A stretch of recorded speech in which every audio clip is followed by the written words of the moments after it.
آپ سرپرائز بھی کہہ سکتے ہیں، ہو سکتا ہے کوئی ایسی کر دے حرکت سرپرائز دے دیں واقعی۔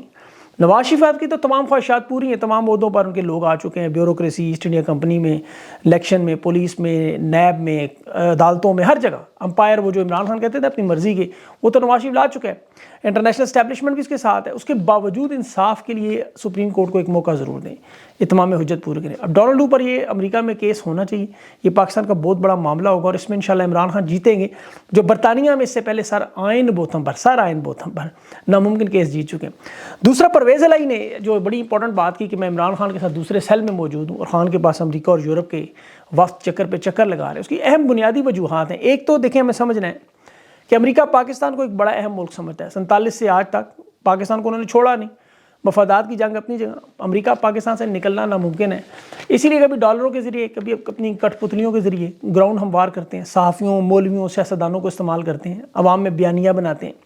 یہ اور بات ہے وہ ایک جلسے سے ختم ہو جاتا ہے، ایک جملے سے۔ عمران خان عوام کے دل کی دھڑکن ہے، نبض ہے، جمہوریت کے لیے آکسیجن ہے۔ اگر خدا نخواستہ خان کو کانٹا بھی چبھتا ہے تو امریکہ کے لیے ہمیشہ کے لیے نفرت کا بیج بنے گا، وہ سوچ بھی نہیں سکتے۔ اس لیے وہ جانتے ہیں کہ خان ضروری ہے، اور عمران خان کو قائل کرنے کی کوشش، اور عمران خان تو کہہ چکے ہیں بارہا برابری کی سطح پر تعلقات رکھ کے ورکنگ ریلیشن شپ چاہتے ہیں۔ اب ایوب خان کی اب کتاب پڑھیں، فرینڈز ناٹ ماسٹر، تو آپ کو اندازہ ہوگا کہ عمران خان نے بھی عملی طور پر یہ ثابت کیا جو وہ کہتا تھا، سی آئی اے کے ڈائریکٹر کو نہیں ملنا، ملٹری اڈے نہیں آنے دینا، ڈرون بند کروانے، امریکہ سے مدد نہیں مانگنی اپنے 3 سال کے اقتدار میں، اور پاکستان سے تعلقات برابری کی سطح پر۔ ڈونلڈ ٹرمپ سے ملاقات ہوئی، وہ پہ آپ کو پتہ ہے سفیر جو بنا ہوا بعد میں اس میں امریکہ کا بظاہرہ بن چکا ہے معاملہ۔ اب جنرل باجوہ نے جو کیا، اس نے امریکہ کو اس میں ایک پارٹی بنا دیا۔ دیکھیں، جس گھر میں کتے ہوں نا، وہاں پکی ہوئی ہانڈی اگر صاف ہو جائے اچانک، اور کتوں کے منہ بھی صاف ہوں، تو پھر آپ مجبور ہو کے شک کرتے ہیں پتہ نہیں پتھر باہر سے ہے، لیکن ایسا نہیں ہوا۔ زرداری کا بیان دیکھیں، اس نے کہا باجوہ نے مجھے 2021 میں کہا کہ عمران خان سے چھٹکارے کے لیے فارمولہ بناؤ، یہ پہلا بیان تھا۔ پھر خواجہ سعد رفیق نے کہا کہ عمران خان کی 9 مہینے کی حکومت ختم کرنے کے بعد باجوہ کہہ رہا تھا کہ آپ پنجاب ابھی لے لو، مرکز بعد میں لے لینا۔ پھر اعجاز الحق نے کہا کہ شہباز شریف گاڑی کی ڈگی میں چھپ کر جنرل باجوہ سے ملنے جاتا ہے۔ پھر خواجہ آصف نے کہا کہ 2019 میں ہمیں خود ڈی جی صاحب نے اپروچ کیا، حکومت بنائے، اور ان تاریخوں میں آپ چیک کریں کون سودے پر موجود تھا، جنرل فیض نہیں تھا۔ پھر فضل الرحمان کہتا ہے کہ ہم تو عمران خان کی حکومت کے خلاف تحریک عدم اعتماد لانا ہی نہیں چاہتے تھے۔ اندازہ کریں، فضل الرحمان جیسا بندہ گیا ہے۔ پھر محمود اچکزئی نے بھی کہا کہ میں نے ان لوگوں کو سمجھایا تھا کہ عمران خان سے دشمنی میں اس حد تک نہ جاؤ، پی ڈی ایم والو کھوئی میں گرو گے۔ پھر خرم دستگیر نے کہا، نون لیگ کا رہنما، کہ تحریک عدم اعتماد کے لیے جنرل باجوہ نے ہمیں کہا، اور پھر حامد میر کا بیان کہ اسرائیل کو تسلیم باجوہ کروانا چاہتا تھا، عمران خان نے انکار کیا تو پھر اسے نکالنے کا منصوبہ بنا۔ اب ایسی صورتحال میں دیکھیں، ڈونلڈ نہ ہوتا، روس یوکرین کی جنگ نہ ہوتی تو بھی امریکہ شامل نہ ہوتا، لیکن اس نے باجوہ صاحب نے واردات ڈالنی تھی، اور اب امریکہ ایک پارٹی بن چکا ہے، اسے گھسیٹ کر باجوہ صاحب لے آئے، خود مکھن سے بال کی طرح نکل گیا۔ آج جو امریکی اڈیالہ جیل کے دورے کر رہے ہیں، انہیں اس چیز کا اندازہ ہے۔ ابھی وہ صحافی ہیں شاکر محمود، اس نے یہ خبر دی ہے کہ امریکہ کا سینٹرل جیل کا جو اڈیالہ میں ہنگامی دورہ ہوا، 5 لوگوں کے نام بھی ہے، mark price, Peter reach, Greg Edward, Franklin, وہ 2-3 اور ہیں امریکی اہلکار۔ بظاہر دیکھیں تو ان دورے کا مقصد مسیحی برادری کے قیدیوں سے ملنا، لیکن سب جانتے ہیں پاکستان کے مسیحیوں کی نے کتنی فکر ہے، جو نظر آتا ہے وہ ہوتا نہیں، جو ہو رہا تو نظر نہیں آتا۔ اس سے پہلے فیاض راجہ صاحب نے کہا، ایک سینئر بیوروکریٹ کی، جن کے امریکہ سے بڑے اچھے تعلقات ہیں، اڈیالہ جیل میں ملا۔ تو یہ چیز ثابت کرتی ہے کہ امریکہ ہر صورت میں مذاکرات چاہتا ہے، یورپ چاہتا ہے مذاکرات ہوں، یوکرین کا محاذ کھلا ہوا ہے، ایک طرف فلسطین اسرائیل شروع ہوا ہے، ایک طرف اپنی معیشت کے مسائل ہیں۔ جو بائیڈن کی حکومت سیاسی طور پر اتنی مضبوط نہیں ہے، ابھی آپ دیکھ لیں چین کے صدر سے جو ملاقات ہوئی اس کی کل، بائیڈن کی حرکتیں دیکھیے، برف کیوں پگھل رہی ہے۔ امریکہ جو سرد وار میں چین کا سب سے بڑا حریف تھا، آج جو دنیا کے اتحاد اس کے خلاف بنا رہا تھا، آج کیوں مجبور ہو رہا ہے ان کے ساتھ وہ نیچے وہ ٹی سی کرنے کی۔ یہ نظر آ رہا ہے، اور پاکستان میں انہیں پتہ ہے الیکشن کی فضا ہے، عوام خان کے ساتھ ہے، اور یہ برِ صغیر کی خطے میں کبھی اس طرح نہیں ہوا کہ عوام کا یہ والہانہ پن، دیوانہ پن کسی رہنما کے ساتھ۔ تو جو حالات اس وقت دنیا کے بنے ہیں، اس میں امریکہ نیا محاذ نہیں کھول سکتا، یورپ کا بھی فائدہ نہیں ہے، امریکہ کا بھی فائدہ نہیں ہے، اور پاکستان ایک ایٹمی ملک ہے، یاد رکھیں انتشار دنیا کے لیے نقصان ہے، ہندوستان کے لیے، عرب ممالک کے لیے، سب کے لیے فائدہ پاکستان کا، مضبوط پاکستان ان کے بھی نقصان میں۔ وہ کہا نا، میں اپنے گھر کی تباہی سنبھال لوں گا، زبانیں بھر کا مجھے سربراہ لکھ لیجئے، تو اس وقت ان سے اپنے گھر کی تباہی نہیں سنبھالی جا رہی۔ اب نواز شریف صاحب کو لانا ان کے مفاد میں ہے، اس میں تو کوئی دو رائے نہیں، لیکن یہ ریس کے وہ گھوڑے ہیں جس پر کوئی جوا لگانے پہ تیار نہیں۔ لاہور میں الیکشن لڑ نہیں سکتے، بلوچستان لڑوانے کی بات ہے، اور نواز شریف صاحب دیکھیں اپنی ذاتی سیٹ جیتنے کی پوزیشن میں نہ ہو، اور انہیں ایسی صورتحال میں زبردستی وزیر اعظم لگایا گیا تو ملک کے کیا حالات ہوں گے۔ امریکہ، یورپ، عرب ممالک سب جانتے ہیں شہباز شریف کو 16 مہینے انہوں نے تجربہ دے کر جو ناکام ہوا، بری طرح ٹوٹا ہوا بازو اپنے گلے میں ان کے پڑا، بدنامی الگ آئی کہ رجیم چینج آپریشن تم نے کیا. ان تمام چیزوں کو سدھارنے کی اب یہ کوششیں ہیں. اسرائیل کے معاملے کو لے کر دنیا میں دیکھیں بہت بڑا دباؤ ہے یورپ کے تمام ممالک پر، اور عمران خان کا ان تمام کیسز سے بچنا یہ ثابت کر رہا ہے کہ جو لوگ حق پہ ہیں، جو خان کو نجات دہندہ سمجھتے ہیں، یہ عوام کی جیت ہے اور ان امریکہ کی ہار اسے ایشیا سے نکالنے کی پوری کوشش ہے. اس پورے خطے میں امریکہ سے وہ محبت نہیں رہی.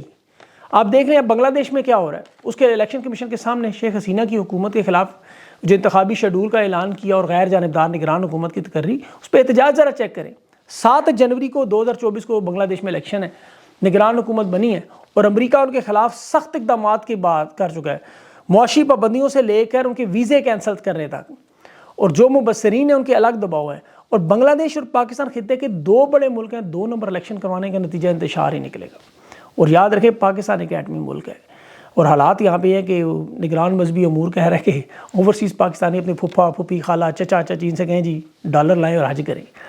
انویسٹمنٹ سرمایہ کاری معیشت کی بہترین تب آ سکتی ہے جب استحکام ہو، لاقانونیت، سیاسیت میں استحکام، دہشت گردی اس میں سرمایہ کاری نہیں آتی، لوکل انویسٹر ہی بھاگ جاتا ہے. ابھی سراج تیلی والا صاحب کہہ رہے ہیں کہ نواز شریف اور زرداری کے آنے کے بعد انویسٹر چھوڑ جائیں گے ملک، جیسے فیکٹریاں پہلے بنگلہ دیش گئیں. اور اس کی وجہ بھی یہی ہے، جس طرح نواز شریف نے خرم دستگیر کے ساتھ مذاق میں کہا تھا کہ تجارت کو آپ سرمایہ کاری کبھی بڑھ سکتی ہے، مذاق کر رہا تھا جھکتے، وہ عمران خان نے حقیقت کر کے دکھائی، ایکسپورٹ بڑھی. آج یہ آئی ایم ایف سے $7 ارب کے دوسرے پروگرام میں جانے کی کوشش کر رہے ہیں. آئی ایم ایف کی یاد رکھیں بھی تیسری قسط ملنی ہے. شیخ چلی کے خواب تو بہت بڑے ہیں، لیکن زر مبادلہ کے جو ذخائر ہیں اسے مستحکم کرنے کے لیے، سرمایہ کاروں کا اعتماد بڑھانے کے لیے یہ آئی ایم ایف کے منصوبے وقتی آکسیجن تو ہیں، لیکن کینسر کا مریض پیناڈول کی گولی سے ہو نہیں سکتا. اب عمران ریاض کی میں بات کرنا چاہتا ہوں، بڑی اہم بات. یہ درخواست قبل از گرفتاری آئی، اصلی شیر میدان میں واقعی دوبارہ آ رہا ہے. بہت سی باتیں عمران ریاض کے بارے میں بات چکی ہے، تھوڑی بہت بات اب میں بھی کر سکتا ہوں. عمران نے خود مجھے کہا ہے کہ میں انشاءاللہ واپس آ رہا ہوں، میں 70% ٹھیک ہوں، زبان کی لکنت جلد چلی جائے گی، لوگ ترس نہ کریں اس وجہ سے بولتا نہیں ہوں. دیکھیں عمران ریاض ہو، عمران خان ہو یا ہم جیسے لوگ ہوں، ہمارے لیے یہ آکسیجن ہے جرنلزم، سیاست. یہ بند کر دیں تو ہم ویسے ہی جیتے جی مر جاتے ہیں، اس کے بغیر تو کچھ ہم کر نہیں سکتے. تو عمران خان نے جو آج عمران ریاض نے جو پاکستان زندہ باد کا نعرہ لگایا، یقین کریں آنکھیں ہماری بھی بھیگ گئیں. سپاہی مقبول حسین یاد آیا، اس کی زبان ہندوستان نے خراب کی تھی جب وہ قیدی تھا کہ وہ پاکستان مردہ باد کا نعرہ نہیں لگاتا تھا. اور عمران ریاض کی تو پاکستان کا بیٹا ہے، جب بھی یہ پاکستان زندہ باد کا نعرہ لگاتا ہے اور اس کی پاکستان سے محبت ہے. اور یہ اعزاز اور محبت پاکستانی بھی اتنی کرتے ہیں. پولیس والے ہاتھ چوم رہے ہیں، جنہوں نے گرفتار کیا تھا وہ رو رہے تھے، پولیس والے سیلفیاں لے رہے ہیں، ایسی محبت. خیر میاں اشفاق کے ساتھ وہ لاہور سیشن کورٹ میں ضمانت اپنی قبل از گرفتاری کی درخواست اسی لیے دے رہے ہیں. اس میں ایڈیشنل سیشن جج ہے، آئی جی پنجاب، اور ان لوگوں کو جو کمپین پہ انہوں نے بنایا تھا کیس 28 نومبر تک گرفتاری سے روکنے کا، یہ مقدمے بھی اس طرح ہی 2 نمبر مقدمے ہیں. عمران ریاض کی 142 دن کی داستان ویسے تو میرے پاس محفوظ ہے بہت سی چیزیں اس میں، لیکن تفصیل سے انشاءاللہ اسے اپنے انداز میں عمران سے اجازت ملے تو کروں گا. اور اس سے بھی بڑا کام اگر زندگی نے وفا دی تو عمران ریاض کے حوالے سے ضرور آپ کے سامنے آئے گا. اور دیکھیں منافقت پی ٹی وی کی کہ الزام ہندوستان پہ لگاتے ہیں کہ وہ پابندیاں لگاتے ہیں آزادی اظہار رائے پہ، سچ بولنے پہ، کالے قوانین، صحافیوں کو ہراساں کرتے ہیں، لیکن منافقت کے اعلیٰ درجے ہوتے ہیں نا، کوئی ٹاپ لیول کا درجہ منافقوں کا، تو اس پہ بیٹھے ہوئے جو اپنے ملک کے دیکھیں حالات انہوں نے کیا کیے. اب ایک اور آخری چیز جو ہر بار رہ جاتی ہے، نواز شریف صاحب کیوں خواتین کی پاکستان پہ حملہ کر رہے ہیں، سازش کیا ہے اس کی. دیکھیں عمران خان کا دفاع کون کر رہا ہے؟ علیمہ خان، شاہ محمود قریشی کی بیٹی مہربانو، بشرا بی بی، یہ خواتین لڑ رہی ہیں. پاکستان کی جیلوں میں سب سے زیادہ قید کون ہے؟ پاکستان کی بیٹیاں، مائیں، بہنیں. یہ جو آنے والے 2024 کے الیکشن ہے، اس میں پاکستان کی تاریخ میں خواتین سب سے اہم کردار ادا کریں گی. یہ گھریلو خواتین، ماؤں، بہنوں، بیٹیوں کا اپنے بیوی بچوں اور مردوں پر بہت زیادہ زور ہوگا. یہ خان کو مظلوم بھی سمجھتی ہیں، مقبول بھی سمجھتی ہیں، انہیں پتہ ظلم ہو رہا ہے.